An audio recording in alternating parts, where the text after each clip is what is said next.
सुनहरी अंबर नीला हो, धरती सुनहरी अंबर नीला, हर मौसम रंगीला। ऐसा देश है मेरा हो, ऐसा देश है मेरा, ऐसा देश है मेरा, हाँ ऐसा देश है मेरा।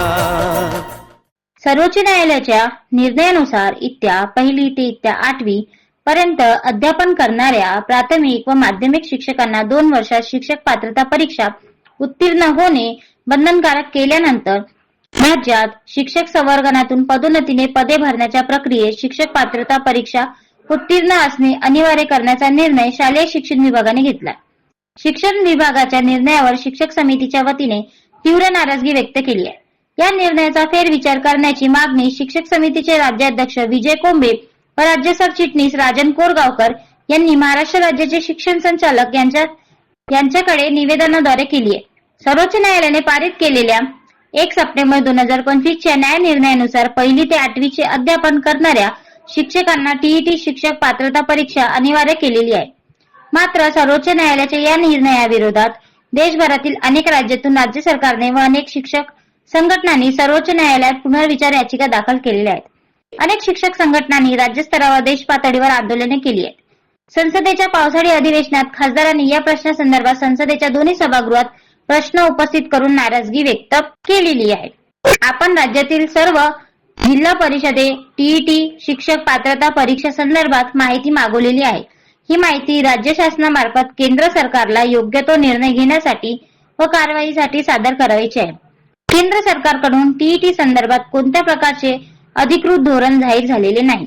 मात्र राज्य शासनाच्या न्याय व विधी विभागाच्या अनौपचारिक अभिप्रायानुसार पदोन्नतीसाठी पात्र असणाऱ्या सेवा ज्येष्ठता शिक्षकावर अन्याय होणार असल्याची बाब विजय कोंबे यांनी निदर्शनास आणून दिली आहे। शासनाच्या सर्व आस्थापनांमध्ये सेवा ज्येष्ठतेनुसार पदोन्नती प्रक्रिया राबवली जाते, परंतु कोणत्या विभागात लोकसेवा महाराष्ट्र लोकसेवा आयोगाच्या धर्तीवर परीक्षा घेतली जात नाही।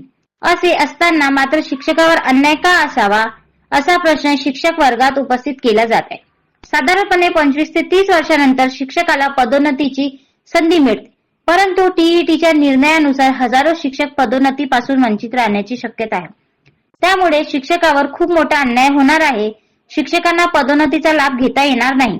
सर्वोच्च न्यायालय व केंद्र सरकार यांचा टीईटी शिक्षक पात्रता परीक्षेचा अंतिम निकाल किंवा धोरण प्राप्त होत नाही तोपर्यंत शालेय शिक्षण विभागांनी कुठल्याही प्रकारची पदोन्नतीसाठी कारवाई करण्यात येऊ नये, अशी आग्रही मागणी शिक्षक समितीचे राज्याध्यक्ष विजय कोंबे यांनी शिक्षण संचालक यांच्या परिषदेच्या राज्याध्यक्ष विजय कोंबे व राज्य सरचिटणीस राजन कोरगावकर यांनी शिक्षण संचालक यांच्या मार्फत राज्य शासनाला निवेदनाद्वारे केली आहे, असे शिक्षक समितीचे राज्य प्रसिद्धी प्रमुख राजेश सावरकर यांनी कळविले आहे।